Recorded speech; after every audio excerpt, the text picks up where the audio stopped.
The forest was quiet that morning. The sky was covered with soft gray clouds, and the ground was wet from last night's rain. The air smelled fresh, like wet leaves and old wood. Birds were singing somewhere far away, but everything else felt still, almost like the world was holding its breath. Elias, a humble woodcutter, walked slowly along the narrow forest path. He was carrying a small axe and a cloth bag on his shoulder. He wore a thick brown coat patched in many places, and his boots were muddy. His face was kind, with tired eyes that had seen many winters. He was not a man of many words, but people in the village knew he was good-hearted. He didn't have a family, and he lived alone in a small cottage at the edge of the woods. Elias had followed this path hundreds of times before, always going to the same group of old trees where he could collect firewood. But today felt different. He paused for a moment, listening. Something was wrong. There was a strange sound, like a low, broken growl coming from nearby. It wasn't loud, but it made the hair on the back of his neck stand up. He turned off the path and followed the sound, stepping carefully over roots and bushes. After a few minutes, he saw something lying near the stream. At first, he thought it was just a dark rock or a fallen log. But as he moved closer, he saw it was an animal. Big, black, and injured. Elias stopped in his tracks. The creature looked like a huge dog, but its shape was too wild. Its fur was thick and dark, almost black. Its body was strong, muscular, and its head was heavy like a wolf's. One of its front legs was twisted under its body, bleeding. It was breathing hard, and when it saw Elias, it growled weakly. Elias stood still, heart pounding. He knew this could be dangerous. A wild animal, hurt and scared, could attack without warning. But then he looked into the creature's eyes, and something changed. The beast's eyes weren't full of rage. They were full of pain, fear, and confusion. It wasn't trying to scare him. It was just afraid. Slowly, carefully, Elias took a step forward. He reached into his bag and pulled out a piece of dried meat. "Easy," he said softly. "I won't hurt you." The animal growled again, softer this time. It didn't move. Elias placed the meat on the ground and stepped back. After a moment, the beast sniffed the air, then dragged itself closer and ate the meat with shaky movements. Its body trembled from weakness and pain. Elias knelt down, keeping his distance. "You're hurt badly," he said gently. "You won't survive out here alone." He didn't know what he was thinking. This was crazy. This creature was wild. It was big enough to tear a man apart. But Elias couldn't walk away. He had seen hurt animals before, deer caught in traps, birds with broken wings. But this creature was different. It had the look of something once strong, now broken. Without thinking too much, Elias pulled off his coat and moved closer. The creature tensed up, baring its teeth. Elias froze. "I'm not your enemy," he whispered. After a tense moment, the beast let its head fall to the ground, exhausted. It had no energy left to fight. Elias took the chance. Gently, slowly, he wrapped his coat around the injured leg and began to tie it to stop the bleeding. The creature whimpered but didn't bite. It took Elias nearly an hour to figure out how to carry the beast. It was heavy, and his own back ached, from years of chopping wood. But somehow, with a mix of pulling, lifting, and dragging, he managed to get it onto a cart nearby and roll it back to his cottage. By the time he reached home, the sun was already dipping behind the trees. Elias laid the creature near the fireplace on a thick rug. He lit the fire, heated some water, and began cleaning the wound. It wasn't pretty. The leg was badly hurt, and there were old scars across the beast's body, as if it had lived through many battles. Days passed. The creature, whom Elias had started calling Shade because of its dark coat and silent nature, didn't move much at first. It slept most of the time. Elias fed it bits of meat, cleaned its wounds, and talked to it in a calm voice. At first, Shade growled whenever Elias came near, but slowly, day by day, the growling stopped. Then came the moment when Shade licked Elias's hand. That was the moment everything changed. The wall between them started to melt. Elias smiled for the first time in days. "You're not just a beast, are you?" he said. "There's something more inside you." As the days turned into weeks, Shade began to stand, limping at first, then walking slowly around the cottage. He would sit by the window, watching the woods. Sometimes at night he would growl softly at something outside, warning Elias. Elias trusted him completely, but not everyone felt the same. One morning, while buying salt and flour from the village shop, Elias overheard two men whispering. "You heard about that creature," one said. "Big, black, wild-looking. Near the forest edge, right?" the other man replied. "People say it matches the description of the Baroness's beast."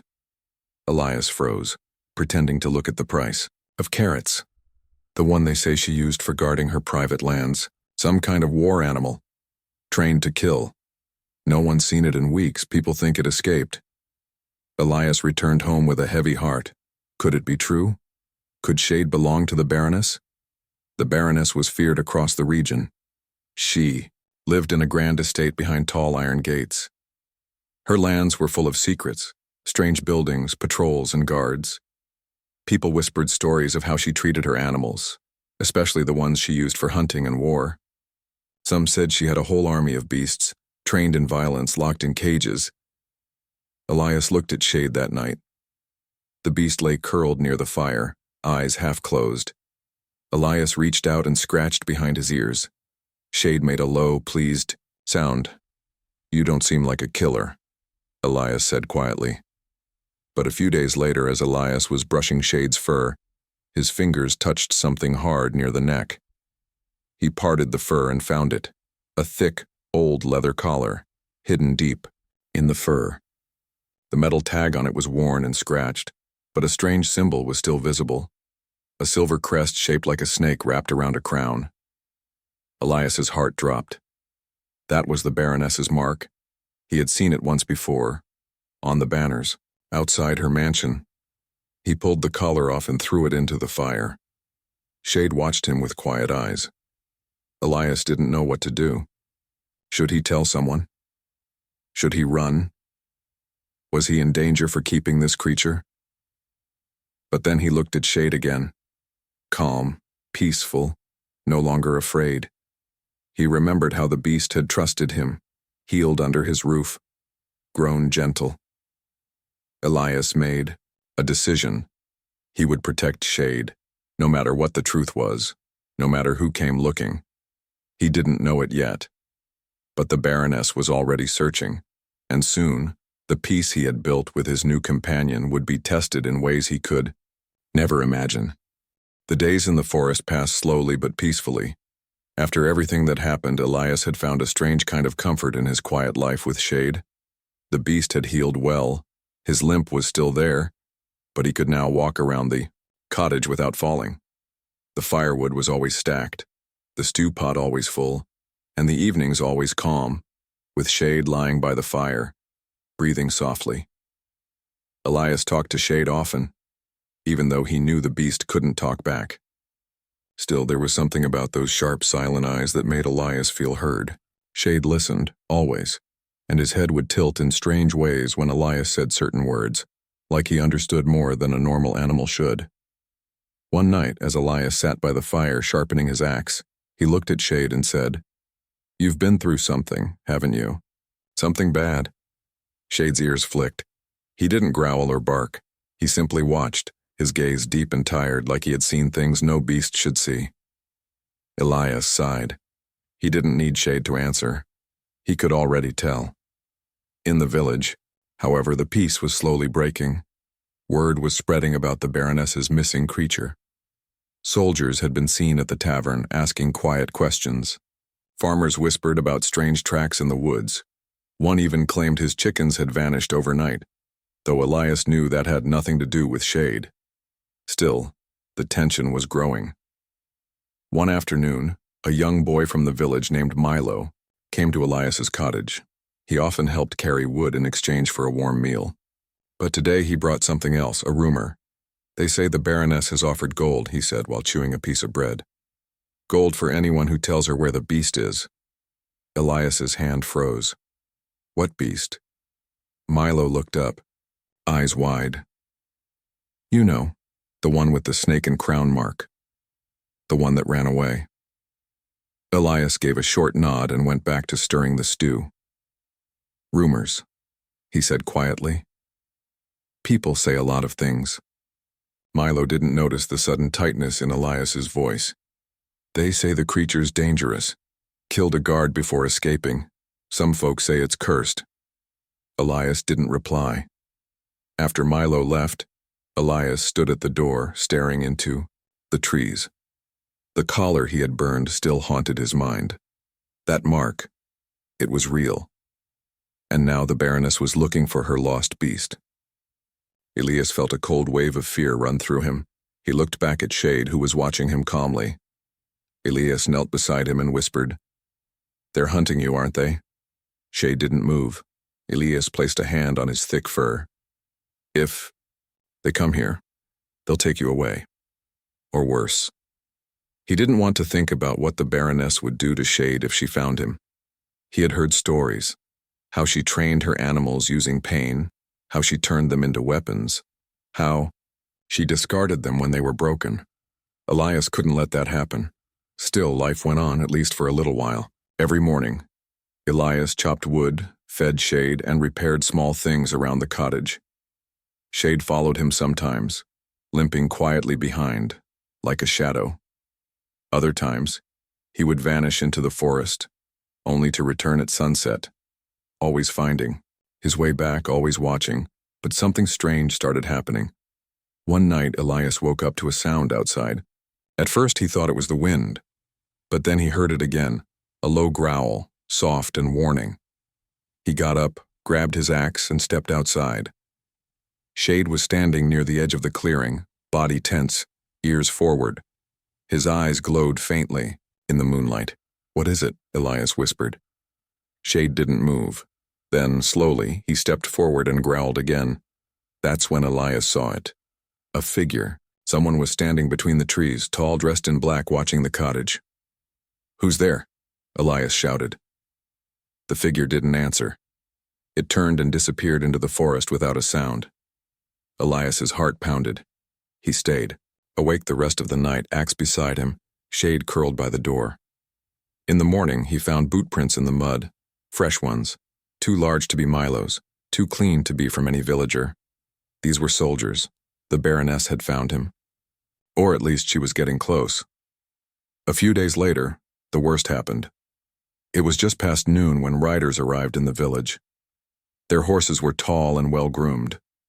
Their armor was black with silver edges, and leading them was a woman dressed in dark purple and red, wearing a wide-brimmed hat and gloves that reached past her elbows. The Baroness. The villagers stepped back as she rode through the square.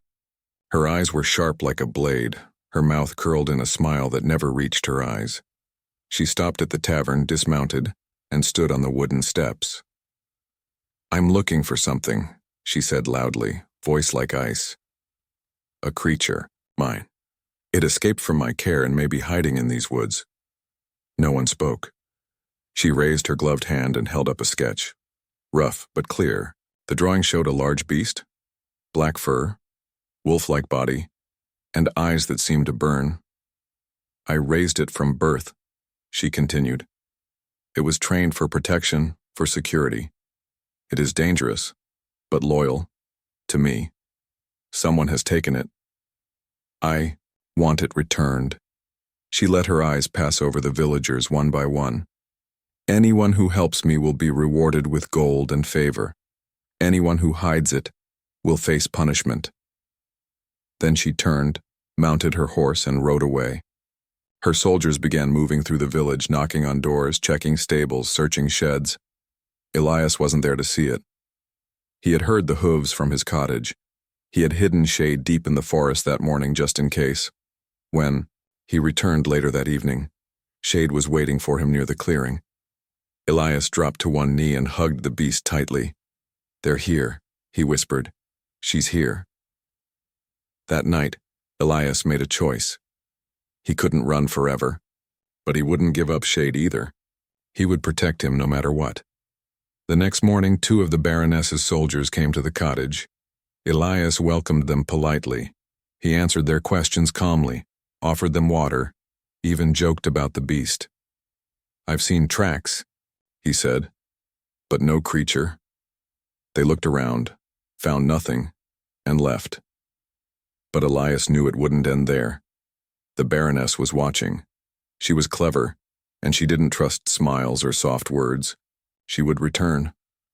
And that evening, as Elias was tending to the fire, he noticed something strange. Shade was sitting near the door, his ears twitching. Elias walked over and followed Shade's gaze. Under the light of the setting sun, on the edge of the forest, stood another creature. It looked almost like Shade, but thinner, younger, with lighter fur. It stared at them for a moment, then ran into the woods. Shade growled softly. Elias stepped outside, confused. "Was that one of yours?" Shade didn't answer. But in that moment, Elias understood something important. Shade wasn't the only one. There were others like him. Trained by the Baroness. Abused. Lost. And some of them were still out there. Elias sat on the porch late into the night, thinking. The Baroness wasn't just hunting one beast. She was hiding a secret. A dark, cruel secret. And now, Elias was a part of it. He looked at Shade sleeping peacefully near the fire. "You're not just a creature," Elias whispered. "You're a key to something bigger." In that quiet forest, far from the noise of cities and war, a simple woodcutter and a broken beast had found each other. But peace could not last forever. Something was coming. Something dark. And Elias would have to decide, run again or stand and face it. The night was colder than usual. A strong wind moved through the trees, making the branches creak like old bones. Elias sat by the window looking out into the forest. Shade lay near the fire, silent, but alert. His ears twitched now and then, and his golden eyes stayed fixed on the shadows beyond the glass. Elias's heart was heavy with thoughts. The Baroness was searching. Her soldiers were getting closer each day, and now there were more creatures like Shade, out there moving in the dark, watching. The young one Elias had seen yesterday had not returned. It had looked scared, wild, and hungry. But it wasn't just an animal. It had Shade's same eyes, the kind that had seen cruelty and remembered it. That meant the Baroness had trained others. Maybe she had a whole army of these beasts. Maybe some had escaped. Maybe some were still trapped. And if she found Shade again, what would she do to him? Elias couldn't sleep that night. Around midnight, he put on his coat and stepped outside. Shade followed without a sound. The sky was full of stars and the wind was sharp and cold. Elias walked to the edge of the clearing, then into the forest, Shade close behind. They walked, quietly under the trees, listening. There was a strange feeling in the air, like something was watching, like the woods were hiding secrets. After walking for about 20 minutes, Elias saw something, a tree, its trunk deep clawed and scorched with fire. Around it, the ground was torn, and bits of black fur were caught in the branches. There had been a fight here. Shade sniffed the air and growled low in his throat. Elias knelt down. "Something happened here," he whispered. "Something bad." Suddenly there was a sound behind them, a soft whimper. Elias turned fast, gripping his axe. But it wasn't a person. It was the same young creature from before, the one with lighter fur. It stood near the shadows, breathing hard, one paw lifted from the ground like it was injured. Shade moved forward, slowly, carefully. The young beast stepped back, trembling. But Shade made a soft sound, a sound like comfort. The young one paused, then took a shaky step forward. Elias watched, heart pounding. Shade touched his nose to the smaller creature's forehead like they were brothers, or family. The young one collapsed, too weak to stand.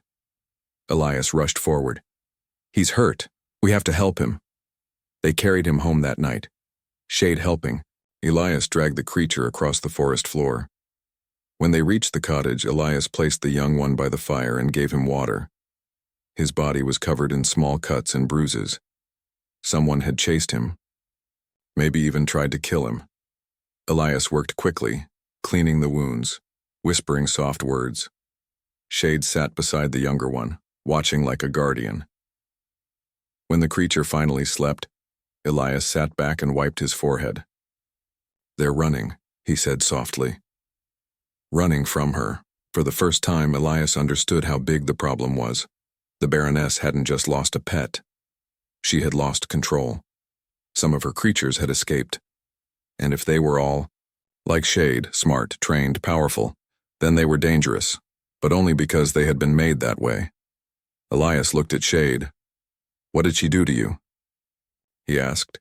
Shade didn't answer, but Elias could see it in his eyes. The pain, the memories, the fight to stay free. The next morning, there was a knock at the door. Elias froze. Shade stood at once, growling deep in his chest. Elias moved to the window and peeked out. 2 soldiers, black armor, swords at their sides. They were from the Baroness. Elias whispered, "Hide." Shade moved quickly to the back room. Elias dragged a blanket over the young creature by the fire and opened the door. The taller soldier stepped forward. "We're searching every house," he said. "There was a creature spotted near here last night." Elias gave a calm smile. "Haven't seen anything." The soldier glanced past him toward the fire. "You live alone?" Elias nodded. "Just me, and sometimes a few mice." The soldiers walked in without asking. Elias's stomach tightened. He tried to stay calm. They looked around the room. One soldier kicked the blanket near the fire. The young beast didn't move. "It's just a pile of fur and cloth," the man said. "Smells like wet dog." Elias laughed lightly. "That would be me." After a few tense minutes, the soldiers left. Elias shut the door and leaned against it, heart racing. He turned to the creature by the fire, who had stayed still like a stone. "You're lucky," he said. So lucky. That night, Elias made a new plan. He couldn't just hide Shade and the young one forever. The Baroness wouldn't stop. Her men would keep searching. And if she ever came herself, they needed to leave. But where could they go? The cities were full of soldiers. The mountains were too far. The only place was deeper into the forest. Into the old woods. No one went there. Not even the Baroness. It was said to be cursed, filled with ghosts and forgotten ruins. But Elias didn't believe in those tales. And maybe, just maybe, it was the one place she wouldn't look. He started packing supplies, dried food, bandages, water flasks. Shade watched silently. The young one, whom Elias now called Ash, because of his pale gray fur, was healing fast. 2 nights later, under a moonless sky, they left the cottage. Elias looked back once. The home he had built, the quiet life he had known. It was all behind him now. Ahead was danger, but also hope. They moved quietly deeper into the forest, past the familiar trees, past the streams Elias once fished from, past everything he knew. The old woods welcomed them with silence. The trees grew taller here. The air was thick with mist. Strange symbols marked the rocks. And the wind whispered like voices. Ash stayed close to Elias. Shade walked ahead, ears always turning, eyes always watching. They traveled for hours. Finally, they reached a small valley, hidden behind a wall of stone and trees. A stream ran through it, and the grass was soft and green. Elias dropped his pack and looked around. "This is it," he said. "This will be home." They set up camp, a fire, a shelter, a new life, and for a while they were safe. But safety doesn't last. One evening, as Elias was boiling water, he noticed something strange. Ash was pacing. Shade was growling at nothing. Elias stood. "What is it?" Then he heard it. Voices, human voices, coming from the trees. Shade bolted toward the sound, silent and fast. Elias grabbed his axe and followed. What they found made Elias stop cold. A cage, a huge iron cage half hidden by leaves. Inside it, a third creature, bigger than Ash, stronger than Shade, but chained and bloody, and around it, 2 soldiers. One of them held a whip. They didn't see Elias, but they saw Shade. The soldier shouted, "It's him! The lost one!" Shade lunged. The soldiers screamed, one ran, the other wasn't fast enough. In seconds, Shade broke the cage door. The chained creature stumbled out, dazed and wild. Elias rushed forward, trying to calm them. "It's okay. You're free now. You're safe," the new creature growled, confused, hurt. Shade stood between him and Elias, trying to protect both. Ash arrived moments later, panting, eyes wide. The 4 of them, 2 beasts, 1 man and 1 injured stranger, stood in the shadows of the old woods, breathing hard. Elias looked at the cage. The Baroness had sent men, even here. "Even to the cursed forest she won't stop," he whispered. "She'll hunt all of you." He looked at the new creature. "What's your name?" Of course there was no answer. But Elias saw it again. That same pain, that same intelligence. He placed a hand on the new creature's head. "You're not weapons.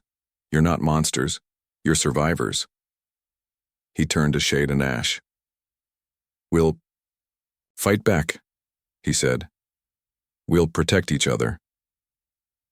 In that moment, a strange feeling settled in Elias's chest. He had begun as a simple man, a woodcutter with no family, no purpose. But now he had a new life, a new reason. He was no longer just hiding a beast. He was building a family, and the Baroness had no idea what was coming. The valley hidden deep in the old woods had become a home for Elias and the 3 beasts. The days were quiet but full of work, and the nights were long and cold. Still, they were safe, at least for a little while. Shade, Ash, and the newest creature, who Elias started calling Bran because of the way he growled like thunder, were strong and intelligent. Each had a different personality. Shade was calm and loyal. Ash was curious and playful. Bran was cautious and angry, always, watching the trees like something terrible would come any minute. Elias spent his time hunting, cooking, and building better shelters. The beasts helped in their own ways. Ash brought small animals from the woods. Shade stood guard at night. Bran never slept deeply. Every noise made him jump, and Elias often woke to find him pacing in circles. One day Elias sat beside Bran and said softly, "It's over. You're free now." Bran didn't look at him. Elias reached out, but Bran flinched. His body was covered in scars, some old, some new. He had been chained for too long, hurt too many times. Elias sighed. "You don't trust humans. I understand." Bran glanced at him, eyes full of pain but also confusion. Elias wasn't like the Baroness or her soldiers. He didn't whip or shout. He cooked food, spoke kindly, and never forced them to obey. That evening, while the fire crackled and the wind rustled the trees, Elias told the beasts a story. "I once had a dog," he said. "His name was Fen. He was just a pup when I found him, left in a barrel near the river. He was small, shaking, afraid. But after some food and a little love, he followed me everywhere, slept at my feet, protected my cottage." He paused and smiled sadly. "He died during the war. A soldier's arrow meant for me hit him instead. I buried him under the tree by the old well." Shade lowered his head. Ash nudged Elias's hand. Bran stayed still, but something in his eyes had changed. Elias looked at the 3 of them. "You remind me of him. You're not just beasts. You're brave, and you care even if you try to hide it." That night something shifted. For the first time, Bran sat beside the fire without flinching. He didn't sleep, but he stayed. And when Elias got up to stoke the flames, Bran didn't growl or move away. Small steps, but they meant everything. The next morning, Elias and Shade went hunting while Ash and Bran stayed behind. They found signs of deer nearby, fresh tracks and broken branches. But they also found something else. A burned tree. Elias stopped when he saw it. The bark was scorched black. The ground was torn like something heavy had landed there. Shade sniffed and growled. More soldiers? Elias whispered. They followed the tracks further, and then they saw them. Boot prints, fresh, heading straight toward their hidden valley. Elias felt a chill run through him. She's found us, he said. He and Shade rushed back to camp. Ash was the first to greet them, running from behind, a tree, eyes wide and scared. Bran! Elias shouted. Ash growled and pulled Elias toward the camp. When they arrived, Bran was there, but he was wounded again. A thin metal dart stuck out from his side. His breathing was heavy. He was angry, confused. Elias pulled the dart out gently. Poisoned, he said. She's using tranquilizers. Bran swayed on his feet but didn't fall. He growled toward the trees. We have to leave again, Elias said. She's coming. But something inside him snapped. He was tired of running, tired of hiding. No, he said. We can't keep running. We have to stop her. Shade looked at him, head tilted. Elias walked to the center of the camp and took a deep breath. She's hunting all of you. She wants to capture or kill you. We can't just hide forever. We need to fight back. Ash growled softly, confused. Elias knelt and pointed toward the forest. We know these woods. She doesn't. We can use that.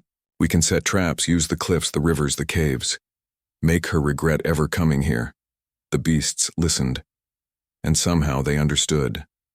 For the next several days, Elias and the beasts worked together. They built traps, spike pits hidden, under leaves, nets tied to tree branches, snares in narrow paths. Elias sharpened sticks, made ropes from vines, and studied the land carefully. Shade led him to a narrow cave with 2 exits, perfect for hiding. Ash found a stream that led to a waterfall loud enough to cover any sound. Bran helped dig deep trenches and filled them with sharp stones. Elias was amazed. These beasts weren't just strong. They were smart. They learned fast.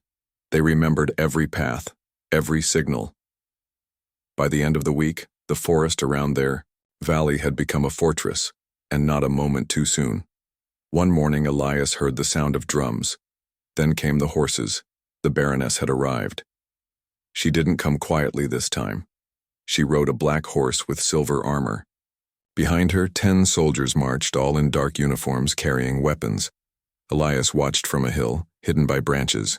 The Baroness shouted, "Find the creatures! Burn the trees if you must!" Her soldiers spread out. They didn't know what, waited for them. The first trap was a spike pit. A soldier stepped on the false ground and vanished with a scream. The second fell into a net that yanked him into the air. He screamed for help as the birds above flew away in panic. Another ran into the trench and tore his leg open. But the Baroness didn't stop. She ordered torches, setting fire to bushes and trees. Elias knew the time had come. He gave Shade the signal. The beasts moved like shadows. Shade attacked from behind, knocking down one soldier and dragging him into the mist. Ash jumped from a tree, biting another's arm, then vanished before he could be caught. Bran charged with pure fury, roaring as he slammed into the torchbearers, sending flames flying and soldiers fleeing. Elias, too, joined the fight. He swung his axe, not to kill, but to stop, to scare. He shouted through the trees, "This is our forest. You don't belong here." The soldiers panicked, the traps, the shadows, the sounds. They didn't know what was real. But the Baroness, she didn't run. She stood tall, her eyes burning with rage. She shouted, "Come out, beast, I made you, you belong to me." And to everyone's surprise, Shade stepped forward. Slowly, calmly, from the trees, he walked into the clearing. The Baroness smiled. "There, you are, my beautiful weapon." But this time Shade didn't bow. He didn't look afraid. Elias stood behind him, axe in hand. The Baroness raised her whip. "Kneel," Shade growled. She cracked the whip. Shade didn't move. Then she made a mistake. She threw a knife at Elias. In a flash, Shade leapt forward. The knife missed, but Shade didn't miss. With a roar that shook the trees, he tackled the Baroness, pinning her to the ground. His teeth hovered near her throat. "Stop," she screamed. "You're mine." But he didn't listen. And for the first time in her life, the Baroness looked truly afraid. Elias walked over slowly. He looked down at her. "You don't own anyone anymore." She tried to stand, but Bran appeared beside Shade. Then Ash. All three stood around her, growling. She was surrounded. Elias said, "Leave, and if you ever come back, we won't be so kind." She spat on the ground. "You think they're loyal to you? They're beasts. They'll turn on you."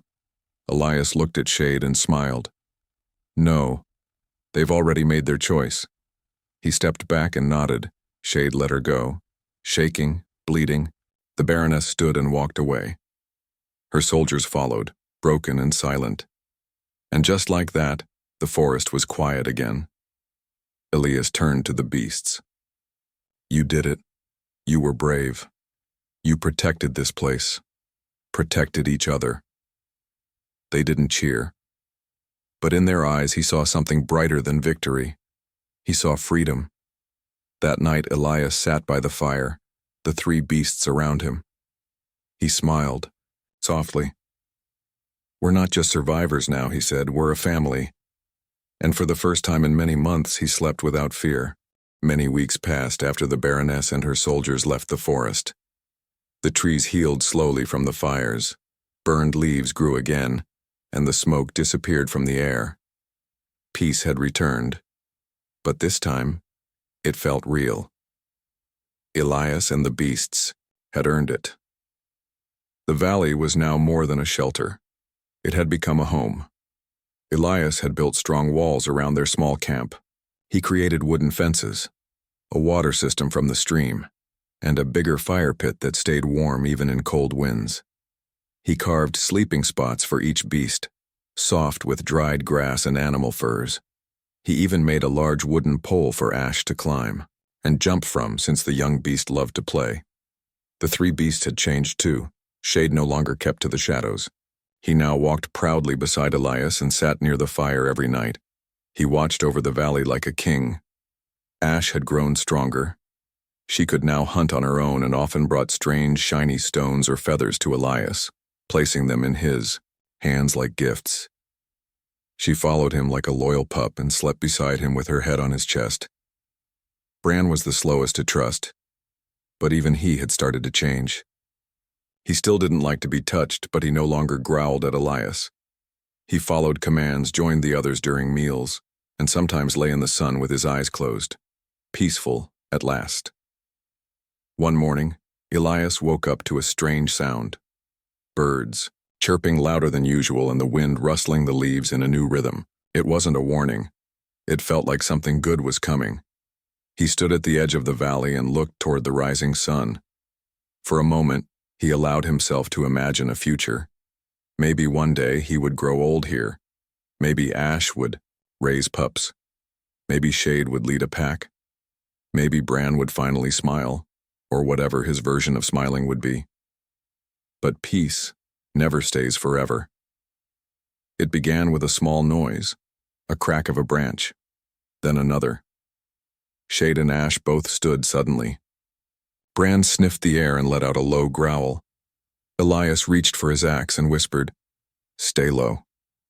But it wasn't soldiers this time. It was a traveler, a young woman with a torn coat, bleeding from one arm, limping toward them. She fell, near the fence. Elias rushed forward and helped her up. "Who are you? What happened?" She looked up, eyes wide in fear when she saw the beasts, but then she focused on Elias. "You're the one they speak of. The man who lives with monsters." Elias froze. "Who told you that?" "The Baroness. She's spreading lies. She says you've tamed dark creatures, and that you're building an army." Elias's heart sank. "She's still alive." The woman nodded. "She went back to her city and made herself a hero. She says you attacked her, that you kidnapped her beasts, that you planned to destroy the kingdom." Elias stared at her. "Why are you telling me this?" "Because I don't believe her," she whispered. "I saw what she did to my brother. She used him, broke him, threw him away like nothing, just like she does to everyone. Elias took her inside and cleaned her wound. Shade stayed close, watching her carefully. Bran kept his distance, unsure. Ash sniffed her once, then sat quietly. The woman's name was Lina. She was a messenger and a healer from a small town far from the Baroness's land.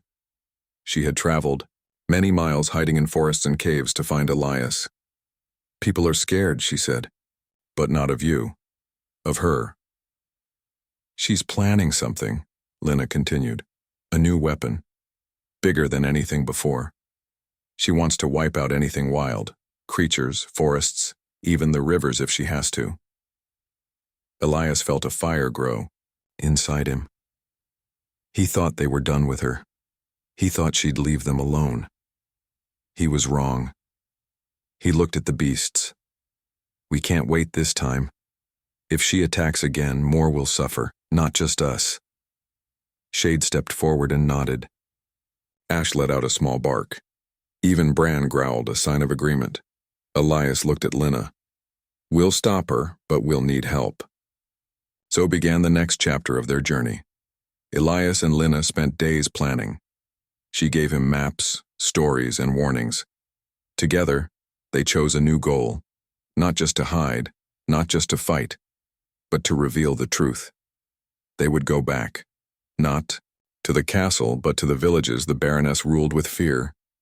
They would show the people what the beasts really were, not monsters, but survivors. The journey was long and dangerous.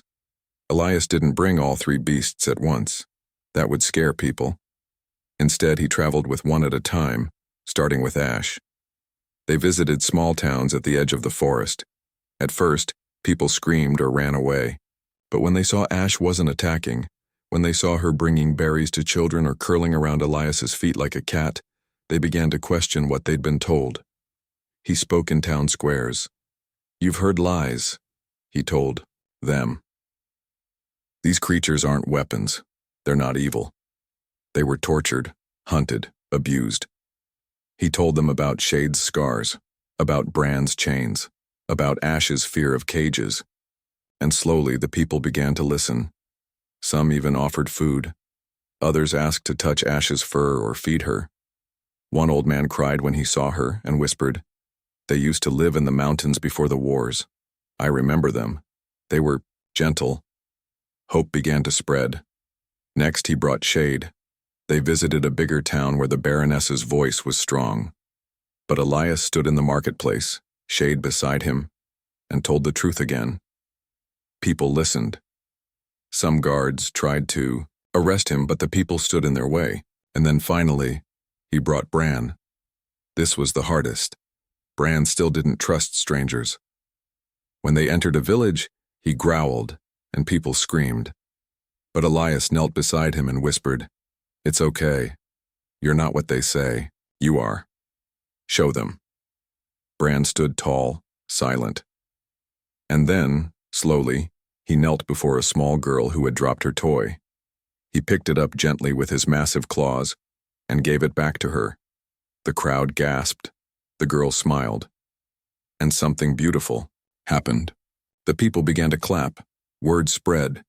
Faster than the Baroness could stop it. Elias became a symbol. The beasts became legends. People made drawings of them. Shade the protector, Ash the gentle, Bran the fierce, but faithful. The Baroness, hearing of this, sent spies. But none returned. Finally, she had no choice. She came again. But not to the forest. She stood before her people in her grand castle and shouted, "These creatures are still monsters. He is tricking you all." But the people didn't cheer. They stayed quiet. Then someone shouted, "Let the beasts speak for themselves." And the gates opened. Elias walked in. Behind him came the 3 beasts. The Baroness stood frozen. Elias spoke, loud and clear. "These are not weapons, they are not tools, they are not property, they are free." Shade stood calmly beside him. Ash wagged her tail.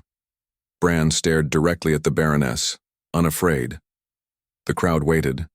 Elias walked up to the throne and said, "You wanted to use them, hurt them, break them. But they are stronger than you ever were, and they are not alone anymore." The Baroness laughed coldly. You think they love you? They will turn on you one day. Elias smiled. Maybe, but I'd rather live with their claws than your lies. That day, the people chose. They removed her crown. The beasts didn't roar. They didn't attack. They simply turned and walked out with Elias. Peace followed. Years passed. Elias returned to the forest, but he no longer had to hide. Villagers visited often, bringing gifts, learning from the beasts, respecting the forest again. Lina stayed too, helping others who were hurt or lost. Ash became a mother, raising 2 small pups who climbed trees and chased leaves. Shade became a leader, guiding new beasts who had escaped cages or cruelty. Bran slowly learned to laugh, or at least something close to it. A deep rumbling in his chest when he lay in the sun with the others. Elias grew older. His beard turned white. His hands shook, but his eyes still shone with fire. He sat beside the fire one night, the 3 beasts around him, and said softly, "They called you monsters, but you became heroes."